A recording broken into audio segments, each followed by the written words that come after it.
KPK menggeledah rumah Ridwan Kamil terkait korupsi di Bank BJB. Bagaimana duduk perkara kasus korupsi Bank BJB yang ternyata sudah ada 5 orang tersangka. Dan kenapa Ridwan Kamil bisa terseret di kasus ini? 10 Maret kemarin, KPK tiba-tiba menggeledah rumah Ridwan Kamil di Bandung, Jawa Barat. Saat ditanya, Ketua KPK membenarkan penggeledahan di rumah Ridwan Kamil terkait perkara korupsi di Bank BJB.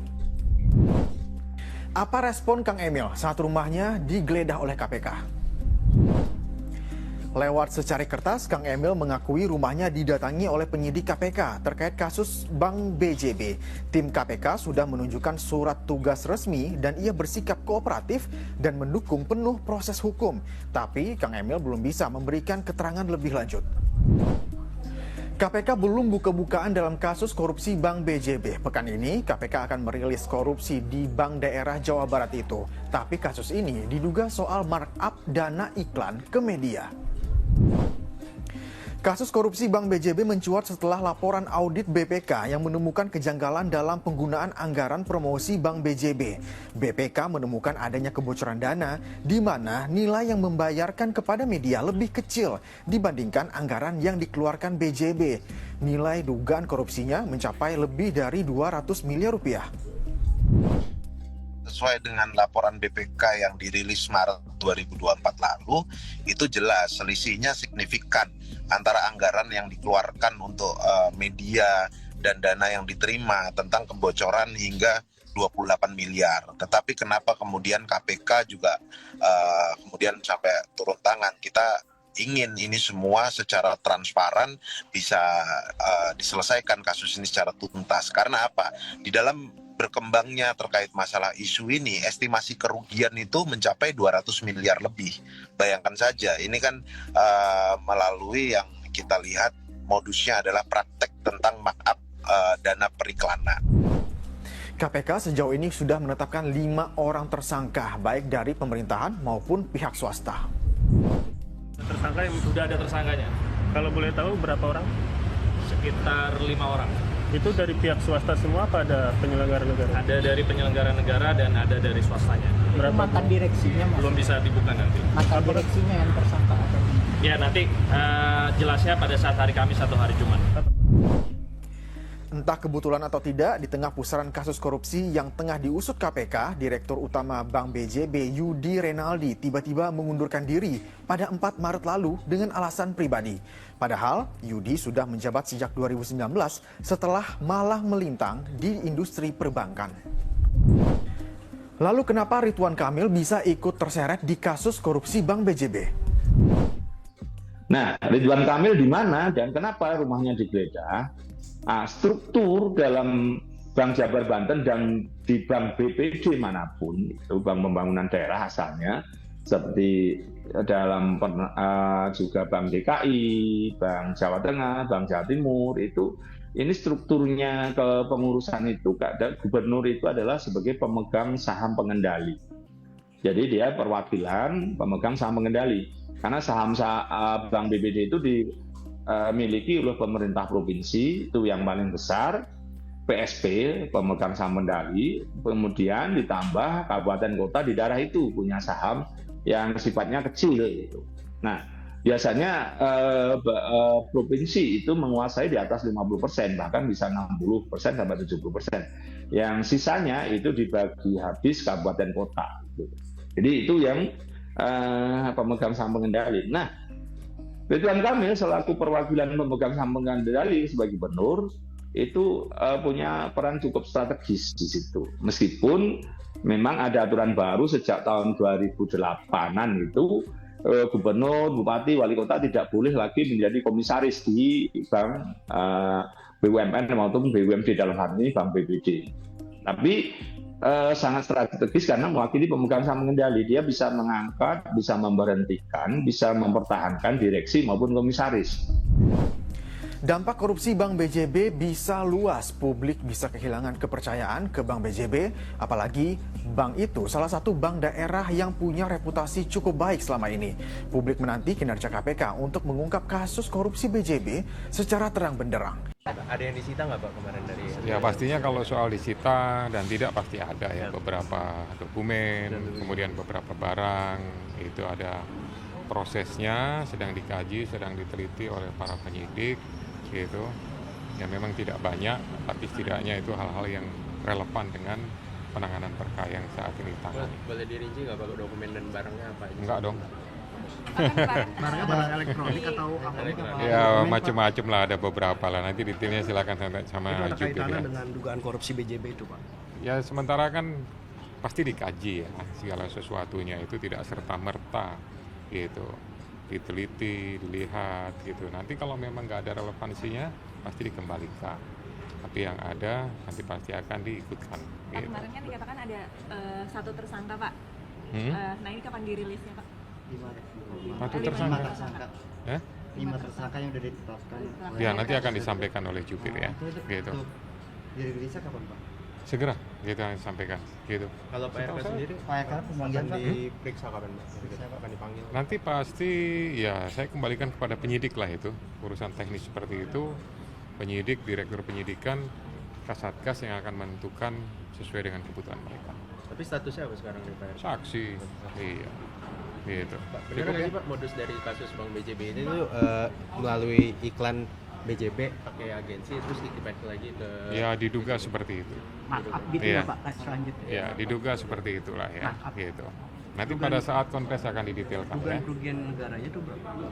Ya lumayan cukup banyak juga, gitu, dari hampir sekian ratus miliar yang dianggarkan itu ada indikasi bahwa potensi kerugiannya bisa dikatakan mungkin sekitar setengahnya lah, kira-kira gitu.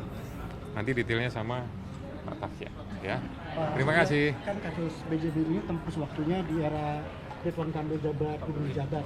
Artinya bersangkutan mengetahui adanya penempatan dan Nah itu nanti spesifik dari penyidikan ya, gitu. Nanti pasti akan didalami ada keterlibatan atau tidak, atau hanya saksi atau hanya internal BJB sendiri yang melakukan cara-cara yang tidak sesuai dengan aturan, gitu.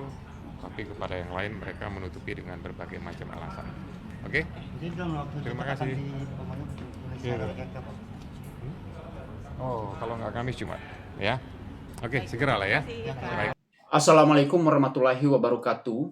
Kita ketemu lagi di channel Hati Rakyat.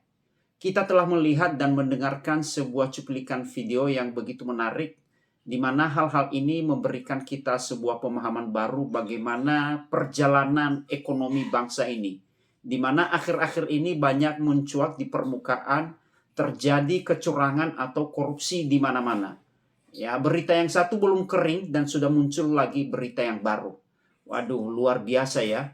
Tentu saja video yang barusan kita tonton memberikan kita sebuah pemikiran yang sangat positif untuk kita menilai para penyelenggara negara maupun pihak-pihak swasta dalam mengelola negara ini.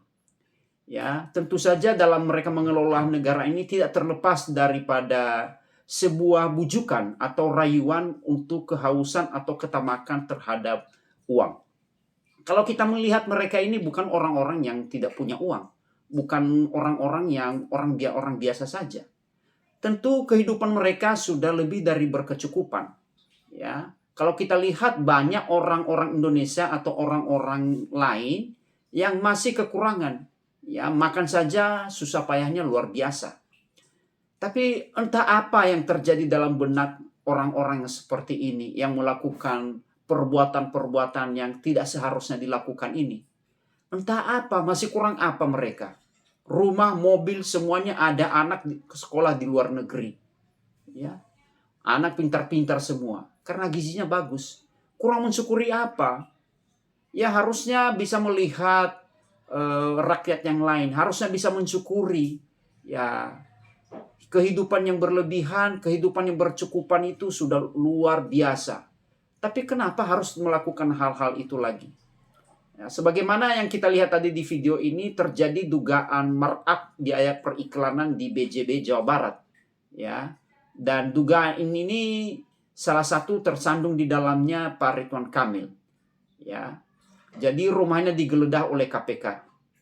Ya, kita lihat tadi di beberapa pemberitaannya di video tadi ya, kenapa itu KPK melakukan hal itu ya. Ya, kita bisa lihat di sini, saya bisa bacakan dalam satu pemberitaan Kompas.